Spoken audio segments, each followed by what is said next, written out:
Hola amigos, este es el video número 3 de cómo romper ataduras y maldiciones sobre el matrimonio. Recuerda que los dos capítulos anteriores los dejo en la descripción, son importantes para comprender todo el tema. Y ahora vamos a hablar de las maldiciones generacionales o de linaje que afectan el matrimonio. Lo primero que una maldición hace es crear una mentalidad errónea. Pensamos incorrectamente sobre nosotros, sobre la situación o el matrimonio. Tal vez porque hay una maldición de pobreza. Se piensa con una mentalidad de pobreza. Se empieza a creer que Dios no quiere que prosperemos. O hay una enfermedad en la familia como la depresión. O hay asuntos de soberbia, de ira, orgullo en el linaje. Y esto es lo que crea una manera de pensar. Y cuando se hace una liberación de espíritu, todos estos pensamientos son los que se destruyen. Una maldición es una fuerza espiritual que sabotea nuestro futuro o éxito. Yo creo que muchas situaciones de esas las hemos podido observar cuando estamos a un pasito por lo cual tanto hemos luchado. Por ejemplo, esos momentos en los que parece que al fin se fuera a restaurar nuestro matrimonio, pero sucede algo y no fue así. Y esto es un parámetro que se puede identificar en muchas familias, matrimonios o personas. Pero la maldición nunca viene sin causa, como lo dice la palabra. Como el gorrión en su vagar y como la golondrina en su vuelo, así la maldición nunca vendrá sin causa. Proverbios 26:2. En el caso del pastor, él descubrió que él tenía un problema con la timidez. Era incapaz de hablar, era incapaz de poder afrontar algo en público. El temor siempre lo invadía. Él pensaba que era un rasgo de personalidad y él no entendía que esto era una maldición. Y si él no hubiera roto con esa maldición, entonces su papel como pastor no se hubiera podido llevar a cabo. Ese propósito o destino que Dios tenía escrito para su vida. Ahora vamos a analizar que el pecado o la iniquidad permite 4 cosas. Una, le da derecho legal a Satanás de tentarnos. Esta es como una tentación que nosotros siempre caemos. Pero también hemos visto que nuestros papás y nuestros abuelos también tienen ese mismo problema. Y con el tiempo vamos a empezar a experimentar la que también la tienen nuestros hijos. Asimismo como todo tipo de adicción, que es una fortaleza de la mente. Y estas vienen conectadas por linaje, por eso se hacen tan fuertes. 2. La iniquidad transformará nuestra identidad. De ahí es que viene esa distorsión del quiénes somos. Y algo interesante es lo que dice Isaías. Y mira lo que él era en Isaías 6:5. Entonces dije, ay de mí, que soy muerto, porque siendo hombre inmundo de labios y habitando en medio del pueblo que tiene labios inmundos, han visto mis ojos al Rey, Jehová de los ejércitos. Él ahí se estaba lamentando de que, ay de mí, ¿qué voy a hacer? Estaba en problemas. Pero miren lo que dijo después de que Dios quitó esa iniquidad de su vida. Después oí la voz del Señor que decía, ¿a quién enviaré? ¿Y quién irá por nosotros? Entonces respondí yo, heme aquí, envíame a mí que soy profeta. La identidad de Isaías había cambiado por completo. Y esto sucedió gracias a que esa iniquidad fue removida de su vida. 3. La iniquidad nos desviará de nuestro destino. Existen solamente 2 caminos, el de la luz y el de la oscuridad. Cristo es el camino que nos lleva a Dios y Satanás nos distrae ese camino, dándonos muchas alternativas que parecen otras muy buenas opciones. Y esos caminos que Satanás nos muestra no se ven a primera vista en oscuridad. No son tan claros como la luz, pero tampoco tan oscuros. Y Satanás va a poder lograr su objetivo siempre que le desobedecemos a Dios, porque ahí es cuando nosotros no vamos a distinguir la verdad de la mentira.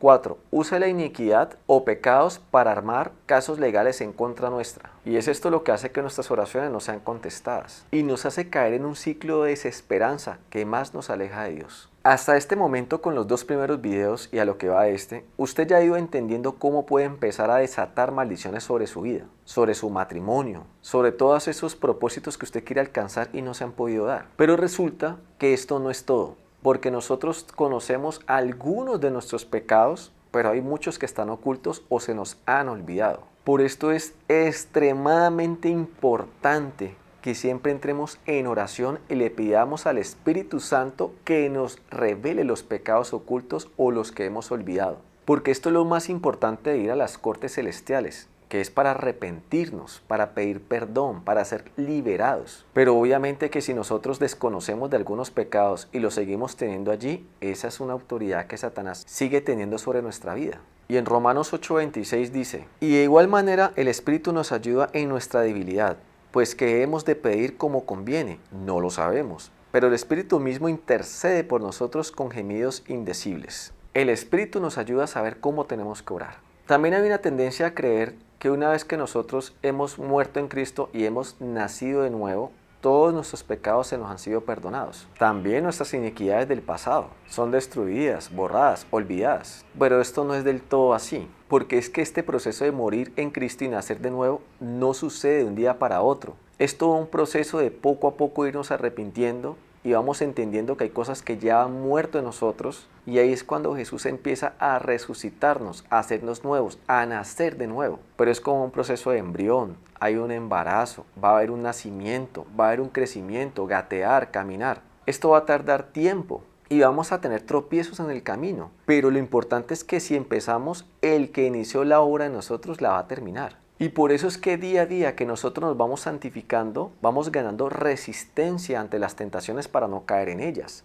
Y todo este tiempo que lleva un arrepentimiento, también es cierto que si una persona que nunca se ha querido arrepentir sigue haciendo todo lo malo, en su último minuto de vida, en su lecho de muerte, si llega a arrepentir, Dios lo perdona. Y en Hechos 2:38 lo dice así: Pedro les dijo, arrepentíos y bautícense cada uno de vosotros en el nombre de Jesucristo para perdón de los pecados y recibiréis el don del Espíritu Santo. Es importante tener en cuenta que los pecados perdonados son en los que nos hemos arrepentido de corazón. Y ese es uno de los problemas de confiarnos, de dejar todo para lo último. Pues el arrepentimiento de corazón solamente se logra cuando hemos llevado una intimidad con el Señor. O sea que si estamos en el lecho de muerte, es posible que no podamos arrepentirnos de manera profunda de un segundo para otro. Solo Dios, que pesa los corazones, va a saber qué tan verdadero es tu arrepentimiento. Es importante que entendamos que el arrepentimiento tiene capas, porque es que en el momento que a uno lo descubren haciendo algo ilegal, algo malo, todos nos queremos arrepentir, pedimos perdón, juramos que no lo vamos a volver a hacer.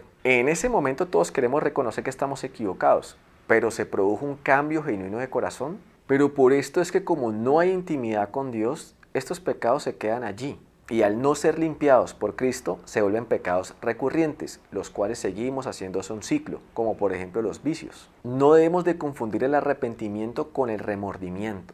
El remordimiento es eso que nos duele y fallamos y lo reconocemos, pero no salimos como la autoconmiseración, que las personas vean que nos hemos equivocado y que no queremos volverlo a hacer, que estamos arrepentidos, pero no cambiamos. Nos conformamos solamente con reconocerlo, pero no hacemos nada por dejar de hacerlo. En cambio, el arrepentimiento es un propósito genuino de que yo no quiero volver a hacer eso. Y me esfuerzo, me comprometo con resistir a esa tentación. Y es posible que caiga, pero cada vez caeré menos. Y una vez que uno cae y se levanta, va a luchar más para que esa sea la última vez. Ahora vamos a hablar del ciclo de las promesas que no se cumplen. Es curioso que este pastor Robert cuenta que él empezó a notar que en su vida había un ciclo de situaciones donde él iba a obtener algo por lo que estaba esperando o luchando, y en el último momento no se daba. Y yo creo que eso nos ha pasado a muchos, que las cosas pintaban súper bien, pero al final no pasó nada. Entonces el Señor, en un sueño o una revelación, le mostró que su abuelo había cometido iniquidad y esto había ocasionado que hubiera un herido. Y dado esto, había un juicio en contra del pastor. O sea que había un problema de ilegalidad por una negligencia que tuvo su abuelo. De esta manera fue a las cortes celestiales a arrepentirse por todos los pecados de sus abuelos y sus antepasados. Y habiendo terminado este arrepentimiento, el Señor le dijo: la negligencia de tu abuelo se robó el sueño de alguien, y el enemigo aprovechó esto para robarte tus sueños. Ahora, yo sé que muchas personas que por primera vez están viendo este tipo de temas y no tienen mucha relación con el Señor, van a esperar que hoy, en una oración, obtengan revelación. Y eso no va a pasar de la noche a la mañana. Es un proceso de intimidad con el Señor, donde el oído espiritual se va fortaleciendo. Y a través de esa intimidad es que poco a poco el Señor nos va revelando, nos va dando visiones, sueños. Pero todo esto depende mucho de nuestra madurez espiritual. Así que el proceso ahorita es de trabajar en esa relación e intimidad con el Señor para poder tener revelación sobre las cosas que desconocemos. Bueno, ahora vamos a hablar de cómo entrar a las cortes celestiales y qué hacer. Bueno, primero que todo, este es un proceso de fe. Y recuerden que la imaginación ayuda mucho para proyectar esa fe. Y para esto el pastor se imaginaba que realmente él estaba entrando en una corte judicial, como las que tenemos en la tierra. Y él se imaginaba a Dios allá arriba, en la mitad de todos, en lo alto. Pero también veía a Jesús a nuestro lado y al Espíritu Santo como testigo. Entonces empezaba en una oración a reconocer a Dios como juez, a darle gracias por sus cortes, por lo que Él era, reconociendo su poder, su autoridad, reconociendo que veníamos a Él porque solamente Él nos podía perdonar y liberarnos de todos nuestros pecados e iniquidades. Entonces aquí le exponíamos el caso, la razón por la que estábamos aquí en las cortes, qué es lo que necesitábamos. Y al exponerle este caso es porque necesitamos y queremos que Él dé un veredicto a nuestro favor.